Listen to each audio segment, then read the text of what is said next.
stop growing tomatoes. I mean it. While you're out there staking them, feeding them, and worrying over them twice a day, there are 19 vegetables sitting in the history books that your great-grandmother would have recognized. And you probably wouldn't.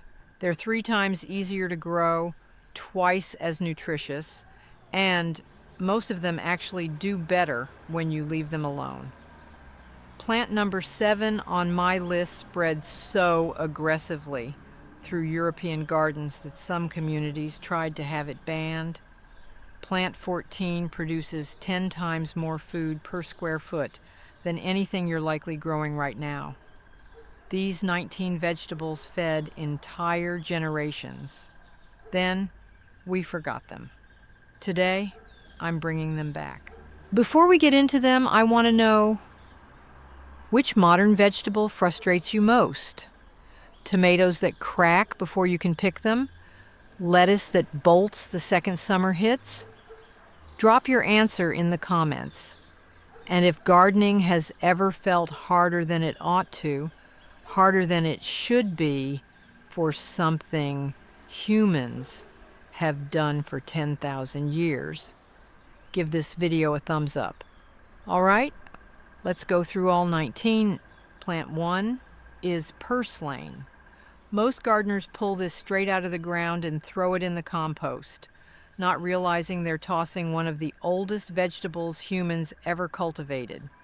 Purslane was a staple in ancient gardens long before lettuce and cabbage existed. Today it's dismissed as a useless weed, but purslane grows faster and tougher than almost every modern vegetable you can name. It thrives in poor soil, in cracks in pavement, in heat that would wilt everything else in your garden. It spreads on its own, asks for almost no water, and comes right back after you cut it down. The leaves have a slightly lemony, crisp flavor, and they're loaded with omega-3 fatty acids, more than most fish. Harvest before it flowers for the most tender leaves, then leave a few plants to drop seeds, and you'll have free purslane every season without ever planting a thing. Plant 2 is Good King Henry. This medieval vegetable grew in cottage gardens all across Europe for centuries, then quietly disappeared when modern spinach came along. It's a perennial green, which means you plant it once and harvest from the same plant year after year. Good King Henry grows in neglected soil, survives brutal winters, and comes back stronger every spring without you lifting a finger. The young leaves cook just like spinach. The early shoots taste like asparagus. And pests don't bother it. Modern seed companies barely sell this anymore because they can't profit from a plant you only buy once. Harvest only the young leaves and shoots in early spring, and that plant will reward you with decades of harvests. One planting, 20 years of food. Plant 3 is Malabar spinach. This climbing green thrives in the exact conditions that make regular spinach give up and bolt. Heat, poor soil, neglect. It was a staple in tropical gardens for centuries, but it's nearly forgotten in modern American backyards. Malabar spinach loves heat and poor soil. It climbs fences and trellises and produces thick, lush leaves all summer for salads and stir-fries. The more you harvest it, the more it grows. I planted mine on a chain-link fence 3 years ago and watered it maybe 5 times. It's still producing. Let a few stems flower and drop seeds. You'll have free Malabar spinach coming up every year with no work at all. Plant 4 is skirret. This ancient European root vegetable predates carrots and parsnips and was a favorite in medieval gardens for its sweet, nutty roots. Somehow, modern gardening forgot it entirely. Once planted, skirret keeps producing edible roots year after year with very little care. No replanting, no fuss. Just dig up roots when you need them. It thrives in poor soil and tolerates more neglect than almost any other root crop. Harvest in late fall or even midwinter. The roots store well for months without refrigeration. Plant it once let it establish, and it will continue producing in the same spot for years. A nearly permanent root harvest with almost no maintenance. Plant 5 is Hamburg parsley, not the kind you sprinkle on your dinner. This one is grown for its thick, edible taproot, long and carrot-like with a sweet, nutty flavor and reliable winter harvests. It was a staple in European gardens for generations, and most modern gardeners have never even considered it. Hamburg parsley thrives in poor soil, tolerates cold, and rarely has pest problems. The leaves are edible too, but the real harvest is underground. Harvest roots in late fall or early winter. A few frosts actually sweeten them naturally. Leave a few roots in the soil and they'll reseed themselves, giving you a near permanent food source. Plant 6 is salsify, often called the oyster plant for its subtly sweet, almost seafood-like flavor. It was widely grown in Europe before potatoes took over everything, but today it's nearly forgotten. Salsify produces long white roots that are nutritious and versatile, and it thrives in conditions where most root vegetables struggle: poor soil, drought, cold. The more you leave it alone, the better it grows. Harvest late in the season when most other crops have stopped producing. Leave a few roots in the soil over winter, and they'll reseed naturally in spring. The roots actually taste sweeter after a frost. Plant 7 is scorzonera, also called black salsify. This is the one I warned you about. Scorzonera was a common staple in European kitchens for centuries. It spread so aggressively in some regions that gardeners actually tried to have it banned. But that same aggressive nature is exactly what makes it perfect for a low-maintenance garden. Its long, dark roots store exceptionally well and have a sweet, nutty flavor that improves with age. Scorzonera thrives in poor sandy soil and survives harsh weather that would finish off most crops. Plant it once and let it grow. Harvest roots after the first frost for maximum sweetness. Leave a few plants to self-seed, and you'll have an almost effortless supply year after year. Just keep an eye on where it spreads. Plant 8 is lovage. This towering perennial was once a kitchen favorite across Europe, but is nearly forgotten today. Its flavor is like celery, but stronger, more aromatic, more of everything. Every part of the plant is edible: the leaves, the stems, the seeds, even the roots. Lovage tolerates poor soil, drought, and minimal care. It comes back stronger every spring. Plant it once and it can reach 6 feet tall while producing an endless supply of aromatic leaves. Unlike delicate herbs, lovage thrives on neglect. Harvest leaves early in the season for the best flavor. Let some flower stalks go to seed and you'll have free lovage plants coming up naturally the following year. Plant 9 is chayote.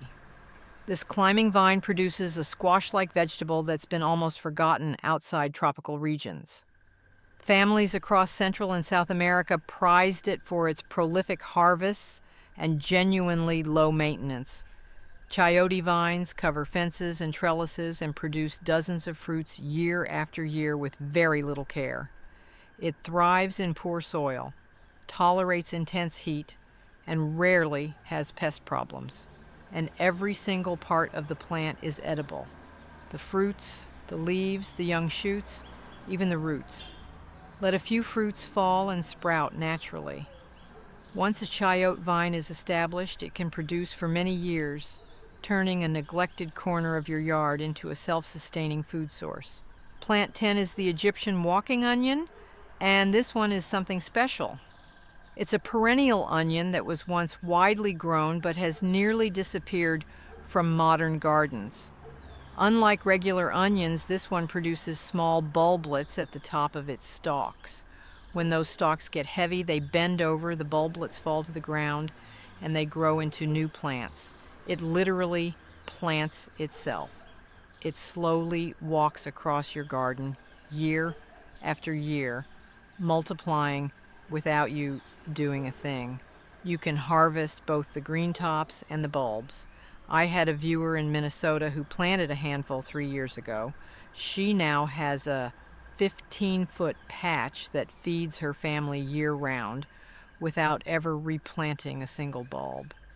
Leave a few bulbs on the stalks at season's end, and they'll root wherever they fall, creating a self-expanding patch with no work from you. Plant 11 is groundnut, one of the most underrated vegetables in history. It was a staple food for Native Americans for thousands of years, but is almost completely forgotten today. Unlike potatoes, groundnut grows in poor soil and along riverbanks, producing clusters of protein-rich tubers with a slightly nutty flavor. Its vines spread quickly, giving you both food and ground coverage. Groundnut is drought-tolerant and virtually pest-free. Harvest the tubers in late fall, leave some in the ground, and they'll grow again next year. The vines also produce small edible beans. Plant them near a trellis or fence and let the vines climb. A few tubers left in the soil over winter will give you a self-sustaining patch year after year. Plant 12 is Caucasian spinach, also called Hablitzia. This climbing perennial leafy green was once common in European gardens, but is almost entirely forgotten now. Unlike regular spinach that dies the moment summer arrives, Caucasian spinach thrives in shade, tolerates poor soil, and can grow for decades once established. Its leaves are mild and tender, perfect for salads, soups, or sautéing. It climbs fences and trellises, producing continuous harvests through spring and summer. It rarely needs watering, fertilizing, or attention of any kind. I've had mine for 5 years and done absolutely nothing except harvest leaves. Let a few plants flower and drop seeds. They'll reseed themselves and give you a self-maintaining patch that can feed your family for years with almost no work. Plant 13 is orach, also called mountain spinach. It was a staple in European kitchens long before modern spinach took over. Orach is highly tolerant of poor soil, heat, and drought, one of the simplest greens you can grow. Despite its resilience and its rich, slightly salty flavor, most gardeners today have forgotten it exists. Orach grows upright with colorful leaves ranging from bright green to deep red, adding both nutrition and beauty to the garden. Harvest leaves continuously throughout the season. Pests rarely bother it. Sow a few seeds each season and let some plants self-seed. Within a couple of years, you'll have a thriving patch of vibrant greens with almost zero effort. Plant 14 is the yard-long bean, and this is the one I mentioned at the start. The plant that produces 10 times more food per square foot than most of what you're growing right now. It was a backyard staple in Asia and Africa for generations, but is rarely grown in modern Western gardens. Unlike common bush beans, yard-long beans produce pods that can reach up to 3 feet long. A single vine gives you a massive harvest. These beans thrive in poor soil and heat. Once the vines start climbing, they produce pods non-stop throughout the entire growing season. I had 3 vines last year and harvested beans every single week from July all the way through October. 3 vines fed my entire family. Let some pods mature fully and drop seeds naturally. You'll have free yard-long beans sprouting the following season. Plant 15 is sea kale. This coastal perennial was once widely grown in European gardens for its thick, cabbage-like shoots harvested in early spring, providing fresh greens when other vegetables were still months away. Sea kale thrives in poor sandy soil and tolerates salt wind. Once established, it comes back year after year with minimal care. Harvest the shoots by blanching them, bend them over, and cover with soil for a few weeks before you pick them. The plant keeps producing fresh shoots for weeks. Leave a few plants to self-seed, and you'll have a perennial source of greens for years. Plant 16 is cardoon. the wild ancestor of the artichoke. It was once widely eaten in Mediterranean gardens, but is almost entirely forgotten today. Cardoon's thick, celery-like stalks are edible when blanched and cooked. Historically, its roots and seeds were used for both food and medicine. Cardoon is extremely hardy, thriving in poor soil, intense heat, and drought. It grows tall and bushy, providing a large yield from just a few plants with very little maintenance. Stalks can be harvested multiple times throughout the season. Cut back old stalks in late winter to encourage fresh spring growth. Let some flower and produce seeds, and cardoon will self-seed naturally, giving you a continuous supply without replanting. Plant 17 is mallow, specifically common mallow. This was once a staple in European and Middle Eastern gardens, but today it's mostly ignored and pulled out as a weed. Its tender, slightly mucilaginous leaves were cooked like spinach, used in soups, or eaten raw in salads. Mallow is incredibly hardy, growing in poor soil, full sun, or partial shade, tolerating drought and complete neglect. It self-seeds naturally, spreads quickly, and produces edible leaves almost year-round in mild climates. Harvest young leaves for the best flavor, and leave a few plants to flower and drop seeds.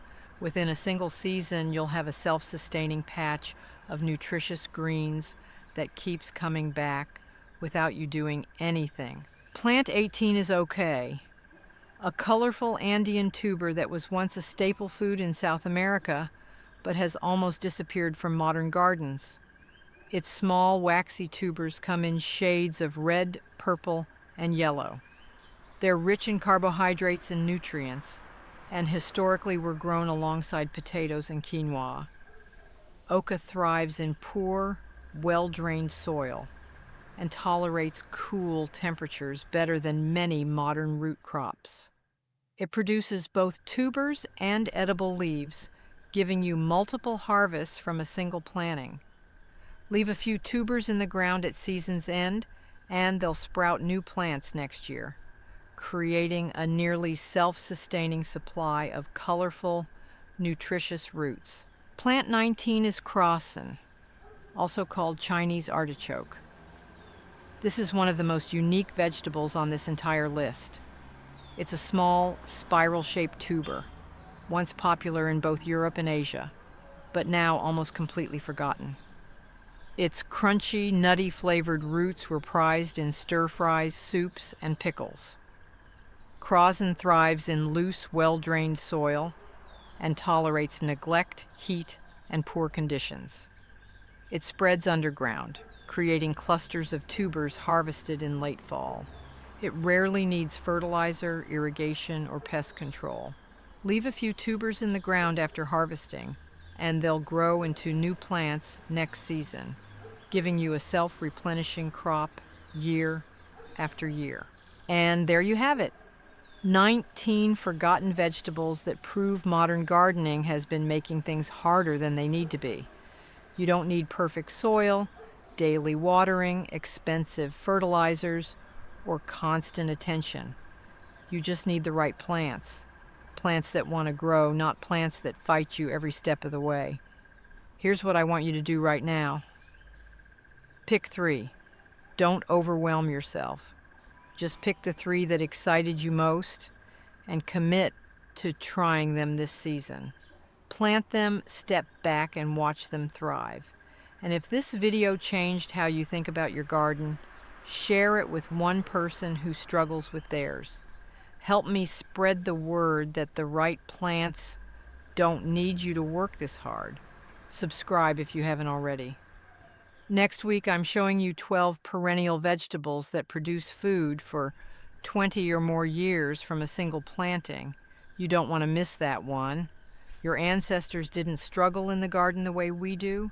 They grew plants that didn't need them to. These 19 vegetables are proof that nature already solved the problem. We just forgot the solution. Go make it happen. I'll see you in the next one.